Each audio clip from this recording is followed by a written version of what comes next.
मासिल सुनते ही body builder का याद आ जाता है, मगर आप जानते हो मेडिसिन आपका मसल को नुकसान पहुंचा रहा है। आपको सीखना पड़ेगा कैसे अपना मसल को प्रोटेक्ट करें। आपका मसल हेल्थ अच्छे रहने से आप भी हेल्दी रहोगे। आपको बॉडी बिल्डर बनने का ज़रूरत नहीं, मगर तंदुरुस्त रहने का ज़रूरत है। मान लिया आपने थोड़ा बहुत वेट लॉस करके फ्लेक्सिबिलिटी गेन कर लिया, मगर आप मेटाबॉलिकली हील हुआ क्या नहीं, ये पता चलता है आपका मसल कितना है इसके ऊपर। आपको क्लियर आइडिया नहीं है कैसे मसल को ग्रो कराना पड़ता है। सोसाइटी में देखें तो आजकल देखा जाता है कुछ लोग बहुत ही हेल्थ कॉन्शियस है, सुबह उठकर योगा करते हैं। कम उम्र वाला लोगों ने जिम जाते हैं, बहुत दिन से देखते हैं जिम जाने वाला को, बहुत दिन से देखते हैं योगा करने वाले को, मगर उसका बेली फैट जैसे कि तैसे ही रह गया।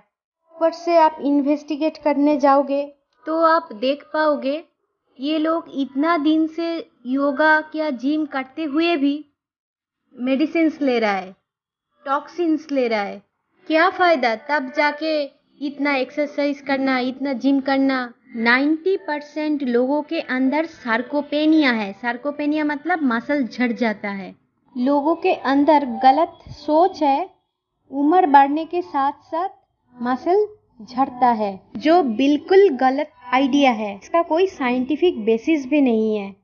अभी साइंस बोल रहा है आप मसल ग्रो कर सकते हो किसी भी उम्र में। मसल ग्रो करने से आपका लॉन्जिविटी, आपका इम्यूनिटी ज़्यादा हो जाता है। प्रोफेसर यामानाका जापानी साइंटिस्ट, उन्होंने नोबेल लिया है एज रिवर्सल प्रोसेस के ऊपर। उन्होंने साफ साफ प्रूफ करके दिखा दिया आपने मसल ग्रो करा सकते हो, और एक बार मसल ग्रो कराओगे तो आपका स्टेम सेल का एज कम होते जाएगा।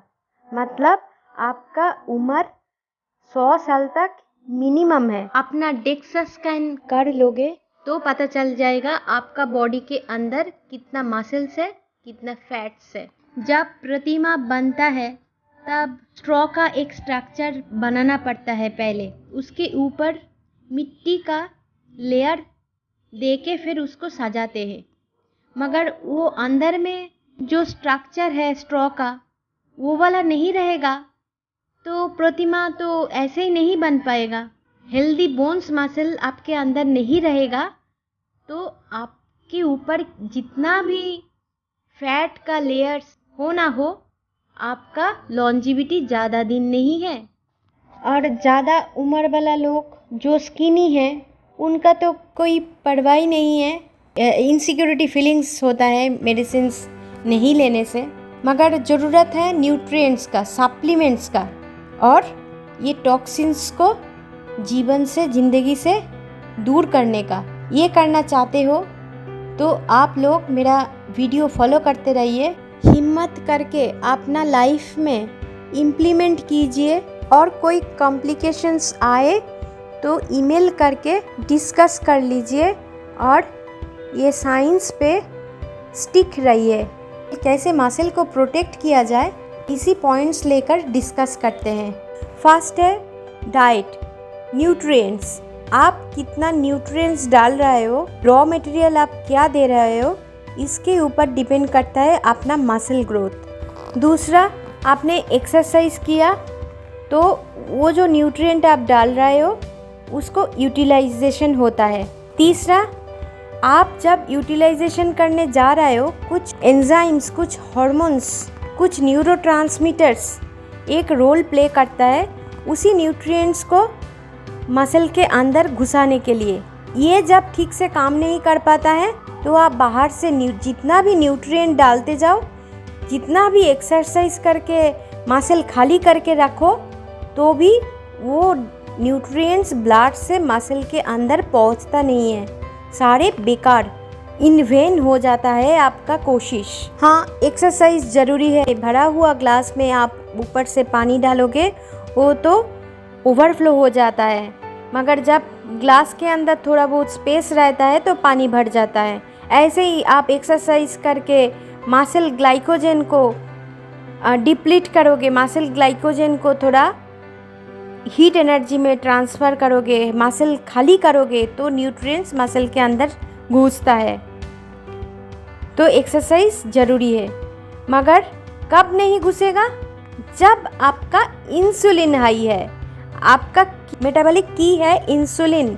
इंसुलिन आप टेस्ट कर लो, होमा अय्यर वाला मेरा वीडियो देख लो। आप डाइट ठीक करोगे, आप एक्सरसाइज करोगे तो आपका मसल ग्रोथ होगा ही होगा। मगर आपका इंसुलिन हाई है, आप जितना भी एक्सरसाइज कर रहे हो, आप उल्टा अपना हार्ट भी एक मसल है, उसके ऊपर प्रेशर डाल रहे हो। अपना माइटोकॉन्ड्रिया का जो काउंट्स है, आपका माइटोकॉन्ड्रिया को आप खराब कर रहे हो, माइटोकॉन्ड्रिया का डेथ कर रहे हो, रप्चर्ड कर रहे हो एक्सेस एटीपी जनरेशन के लिए। इसलिए आपका इंसुलिन को कम करना पड़ेगा फास्ट। इसलिए क्या करना पड़ेगा? आपको लो कार्ब डाइट में जाना पड़ेगा। जैसे कि 20 ग्राम्स नेट कार्ब रहे, ऐसे डाइट आपको प्लानिंग करना पड़ेगा। फिर आते हैं प्रोटीन के बारे में। प्रोटीन लेने से ही मसल ग्रोथ नहीं हो जाता है, आपको सीखना पड़ेगा कैसे फूड सिलेक्शन करें। वो आजकल जिम जाने से जिम इंस्ट्रक्टर्स लोगों ने सप्लीमेंट्स डाल देते हैं, कोलाजन प्रोटीन, व्हे प्रोटीन, मगर आपको पता नहीं है ये सब के अंदर आर्टिफिशियल स्वीटनर्स, स्टेबलाइजर्स, प्रिजर्वेटिव्स इतना ज़्यादा रहता है, आपका इंसुलिन रेजिस्टेंस बन जाता है। तो ये सब से आपका कोई फ़ायदा नहीं होता है। इतना मेहनत करके भी आपको डायबिटीज़ आ जाता है। नेचुरल फूड के साथ एक्सरसाइज करोगे तो आपका मसल ग्रोथ होगी, जैसे कि अंडा, दूध, meet, chicken.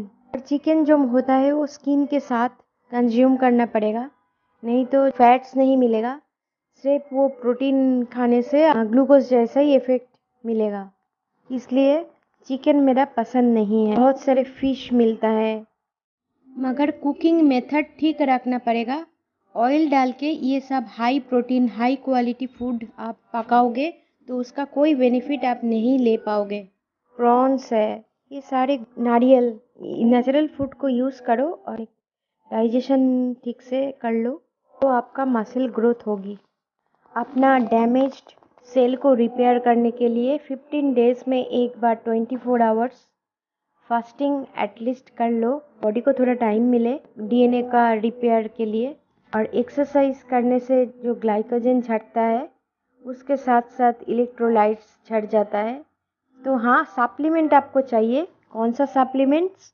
Mineral supplements, potassium and magnesium, जो मेनली बॉडी का की न्यूट्रिएंट की मिनरल्स होती है। कि पोटेशियम हार्ट बीट के साथ जुड़े हुए हैं और मैग्नीशियम आपका इंटेस्टिन में पेरिस्टाल्टिक मूवमेंट जो होता है उसमें ज़्यादातर हेल्प करता है, तो आपको कंस्टिपेशन नहीं होता है।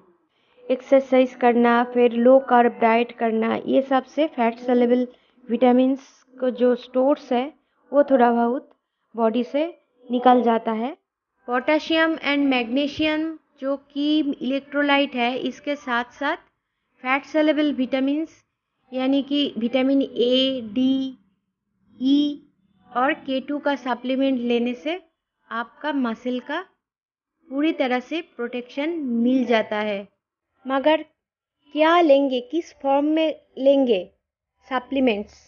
बायो अवेलेबिलिटी का पॉइंट्स आता है, तो मैं स्टडी करके देख चुकी हूँ। पोटेशियम साइट्रेट में, मैग्नीशियम ग्लाइसिनेट में और vitamin A cod liver oil से, विटामिन डी आप नेचुरल फूड, कोलेस्ट्रॉल और सनलाइट स्किन में लगाओगे तो विटामिन डी सिंथेसिस हो जाता है। विटामिन ई टोकोट्रिनल फॉर्म से, विटामिन K2 MK7 फॉर्म में। ऐसे सप्लीमेंट्स आप लोगे तो आपका मसल ग्रोथ, मसल प्रोटेक्शन 100% होगी। मसल ग्रो करने के लिए और एक पॉइंट बहुत ही इम्पोर्टेंट है, वो है स्लीप। आपका स्लीप बहुत गहरे और अनइंटरप्टेड होना चाहिए, क्योंकि स्लीप के टाइम में ही बॉडी में डैमेज्ड सेल का रिपेयर होती है। उम्र बढ़ने के साथ साथ ये सब न्यूट्रिएंट्स के बारे में ख्याल रखना पड़ता है, नहीं तो आपका लाइफ स्पैन कम हो जाता है। मसल ग्रो कराने का मतलब बॉडी बिल्डर बनने का नहीं है। आपको इम्यूनिटी बढ़ाना है, और लॉन्जिविटी बढ़ाना है। आप मेटाबॉलिकली तंदुरुस्त रहोगे।